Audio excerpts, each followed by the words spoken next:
Peace be upon us, my esteemed viewers. Thank you for trusting this channel and thank you for always being here. Whether you're a Muslim, whether you're a Christian, whether you don't have a religion, all what we are discussing today will be of benefit to you. So thank you for coming around. And the topic we are discussing today are 10 things that we mistakenly do during prayers that are bad. There are 10 common things. You see them like they are not too serious, they are not too important, but they are very, very important. And most of the time we mistakenly do them, and we do them unconsciously. We mistakenly do them, and sometimes we do them forgetfully, but they are bad. So these are the 10 things we are going to be discussing today. Please, if you've not subscribed, don't forget to subscribe. This channel is educational and it's going to be of great benefit to you, most especially if you're a Muslim and you're also a Christian. Thank you for being here. So now the first thing we are going to be discussing is forgetting to say Bismillah before starting ablution. It is very, very, very, very common. It is very, very common. Most of the time we discover that we are late for prayers and we just rush, just get to the tap, just on the tap, we begin to perform ablution. Most of the time we mistakenly forget to say Bismillah Rahman Rahim, and this is the beginning of ablution. Every ablution for purification for prayer, Bismillah is the first thing we are supposed to be saying. So each time, no matter how in a haste we are, no matter how in a rush we are, we should always remember to say Bismillah before we commence ablution. Secondly, always making noise while the call to prayer is made. This is very common, even sometimes with the imams and those of knowledge. They sometimes forget, and most of the time it's not our fault, it's shaitan. Shaitan will not want you to do something that will please Allah. It's an authority from Allah that each time the call to prayer is made, we should keep silence. No matter what discussion you are doing and the call to prayer is made, you are supposed to remain silent. Likewise, the recitation of Quran. If somebody is reciting Quran, either close to you, either in the mosque or anywhere, write. Because some people can recite Quran where it's not necessary. So where it is necessary, you have to keep silent. So when the call to prayer is made, you are not supposed to be making noise. That is when Shaitan will bring a discussion that is very, very interesting. Something that you forget to tell your friends, something that you forget to tell your your leader, something that you forget to tell your boss, or something that you forget to tell your wife or your children. That is when the discussion will now start. That is when, and immediately the call to prayer ends, you stop the discussion. So Shaitan doesn't want you to end the reward. What is the reward of keeping silent while the call to prayer is made? Is Allah has promised those who keep silence when the call to prayer is made Al-Jannah, Al-Jannah. And why are we on this earth? We are struggling to gain Al-Jannah. At the end of everything, all is two ways. It's either you go to Jahannam, or you go to Al-Jannah. So we have to be very, very mindful of this. Each time the call to prayer is made, what you are supposed to be saying is repeating after the person who is making this call to prayer. You say Allahu Akbar, Allahu Akbar, you say Allahu Akbar, Allahu Akbar. Ashhadu an la ilaha illallah, you say Ashhadu an la ilaha illallah. Ashhadu anna Muhammadan Rasulullah, you say Ashhadu anna Muhammadan Rasulullah. Hayya ala salat, you say la hawla wa la quwwata illa billah. Hayya ala al-falah, la hawla wa la quwwata illa billah. Allahu Akbar, Allahu Akbar, la ilaha illallah, la ilaha illallah. Then you recite the dua that follows. Very, very simple. This will not take more than 5 minutes. The call to prayer, depending on who is making the call to prayer, it will not take more than 5 minutes. The next thing, again, that is very, very common is forgetting to say the dua after ablution. Most of the time, we are most victim of these circumstances. We always forget to say the dua after performing ablution. And this dua is very, very important. And the dua goes like this. Ashhadu an la ilaha illallah wa la sharika lah wa ashhadu anna Muhammadan abduhu wa rasuluh. Allahumma ij'alni minat tawabin واجعلني من المتطهرين. I bear witness that none has the right to be worshipped but Allah alone, who has no partner, and I bear witness that Muhammad is his slave and his messenger. O Allah, make me among those who turn to you in repentance, and make me among those who are purified. Then, another aspect of things we mistakenly do or we forget to do during prayers is forgetting to say dua after the call to prayer. It is very, very important. After call to prayer, there is a specific prayer that we ought to be doing. And this prayer goes like this. Allahumma rabba azi dahwati tama wassalati alqaima ati Muhammadan alwasila walfadila وبعثه مقاما محمودا لذي وعدته إنك لا تخلف الميعاد. O Allah, Lord of this perfect call and everlasting prayer, grant our Master Muhammad the wasila and the virtue, and raise him to that praise position which you have promised him.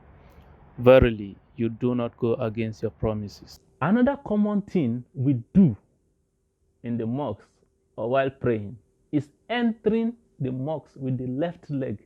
This is very, very common. This is very, very, most time 90% of people are victim of these circumstances. Going into the left. Allah said, you enter the dirty places with your left and you'll enter the clean places with your right. Mosque is one of the neatest places on earth. While toilets and bathroom are one of the most dirtiest places on earth, that is why it is encouraged if you are going into the bathroom, you enter with your left leg. And if you are coming out, you come out with the right leg. While in the mosque, if you are entering the mosque, you enter with the right leg and come out with the left leg first. So you don't exchange toilet for mosque and exchange mosque for toilet. It is very, very bad. So we should be very, very mindful of this situation. Another common thing that can make our prayers to have problem, it might not invalidate the prayer, but it might make the prayer to have a little problem, is forgetting to switch off our phone or putting them on silent while we are going for prayer. Sometimes you see some people, the mistake some people even make most of the time is, even if the phone is ringing, to them you are supposed to be still in prayer and not even make it something outside, don't even make a movement outside the prayer situation. And your phone is ringing, so they prefer to leave the phone to ring till the end and goes off by itself, which is very, very bad. In one of the hadiths of the Prophet, he was reported to have said somebody sent a praying mat for him as a gift. When he was praying on the mat, he discovered that the designs on the mat were distracting him from the prayer. So he asked them to remove that prayer mat and bring something else there that will not distract him. So from this hadith, anything that will distract you from your prayer is not supposed to be around. While you are praying and your phone is ringing, it is better and even more preferable to put your hand quietly into your pocket and switch off the phone. It's better for you than allowing it to distract the imam and the followers. Because automatically, once your phone begins to ring, it will call the attention of everybody, and those who are even reciting, making dua in their minds, will automatically forget what they are doing and they will be distracted. So it is sinful. So it's better you quietly put your hand into your pocket and switch it off silently, or drop the call. That is better for you than leaving it to ring. Another aspect, mistakes that we make during prayer, is the ruku position. Most of the time, some people stand in the ruku position like they are going to take off, like a helicopter or aeroplane that is preparing to take off. The body geometry, the body structure, Allah has designed it very, very simple, and everything is straight. As you can see, everything is straight. Once you bend straight. Even your arms relaxed on your knee, they are positioned to supposed to be straight. That is when you have the balance with your back, because from one of the hadiths of the Prophet said that your prayer positions will be tested on the day of judgment, and your back will be supposed to be flat, so that when the egg is placed on your back, it will not slip forward or slip backward. It will remain there. So once it remains in the position where it is placed, it shows that your ruku position is okay. So don't bend your hand like this and be doing like you want to take off or you go too much above. No, your hands, once your hands are straight on your knee, automatically your ruku position will be balanced. Another big mistakes that we make during prayer is immediately the imam say assalamu alaikum wa rahmatullah, assalamu alaikum wa rahmatullah, we stand up, we leave the position and just stand up and look for where we sit comfortably. It is very, very bad. The Prophet advised that once assalamu alaikum wa rahmatullah, assalamu alaikum wa rahmatullah, you are supposed to sit down there and make dua. There are specific dua you are supposed to make at that particular time before you stand up, because the reward of the prayer, if you want to get the full reward of the prayer, you have to be in that position and do the dua that are necessary before standing up to look for. How many minutes will it take you? To not take even up to 2-3 minutes to make those dua. We should not be in a haste when we are before Allah, because He created us. That is why we are here. Ma alakatul jinni wal ins illa li abdu. I've created man and jinn for nothing but to worship, and that is why we are here. And the worship is what will lead us to eternal life, which is Al-Jannah. Another thing that we do that is very, very bad during prayer is immediately the imam say assalamu alaikum wa rahmatullah, assalamu alaikum wa rahmatullah. Some people will not do the dua, they will immediately chuck their hand into their pocket and bring out their phones. What are you checking? Is it missed call? Is it messages? While you are praying, the messages came in, the missed call came in. They will still remain there until you finish praying. Even if you leave the place, they will still be inside your phone. So why they rush to bring out your phone to check? They just bring it out and just start checking. You don't know what they are checking. While you are in prayer, you are before Allah, you are sitting before Allah, the creator of the universe, the one who gave you that money to buy the phone, the one who gave you life, who gave you eyes that you can even see what is on the phone. Immediately after salama, you've not done the askar, you just bring out your phone and begin to press. What are you checking? What is it that cannot wait that you are checking? So this is a very, very bad. It's disrespectful and it is bad to our own being. Another aspect that is very, very bad, as we've discussed from the first one, is going out of the mosque with your right leg first. You leave the mosque with your left leg first, then followed by the right leg. You don't leave the mosque with your right leg first, then followed by the left. The left is supposed to go out first before the right. These are very, very simple things. And I'm going to give a bonus. It is now 10. The bonus now is very, very important, because if you don't do that properly, your salah is invalid. Most of the time when people go to purify themselves, they make mistake of allowing the urine to splash, to touch their clothes, which is very, very bad. Because Allah has advised that we should always keep ourselves in purity. We should always be pure. Even if whenever you are going to pray, you are supposed to be pure.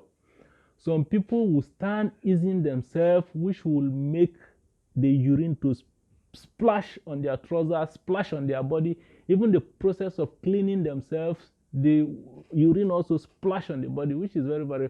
Once you are not pure from the beginning, automatically your prayer is invalid. It's not accepted. So whatever you are going to be doing, you must make sure that the first thing in salah is purification. What will it take you to just bend down quietly, ease yourself, clean yourself, and make sure that the urine does not splash on you? Then you just stand up and go out. Or even if it mistakenly touch your clothes, the urine, what you can simply do, if you have seen the spot where it touched, just hold that spot and use water to clean it. And if it happened that you cannot find the spot where the urine has touched, just put water in your hand and sprinkle on that area so that it will automatically purify the place. So we know this is not difficult. We know Shaitan is always working to make sure that it distracts us from the rules and regulations of Allah, to make us do things that will make Allah angry with us. but with the little reminders Allah has instructed in the Quran that we should keep reminding ourselves that reminder is good for a believer. That is why we are doing this short series, so that it will help us. You can have this video downloaded on your phone. You can share it with friends, like and comment, so that others also will benefit from it. If you've not subscribed, try to subscribe. Until I come your way next time, I remain your brother, Zax Adams. Thanks for staying around.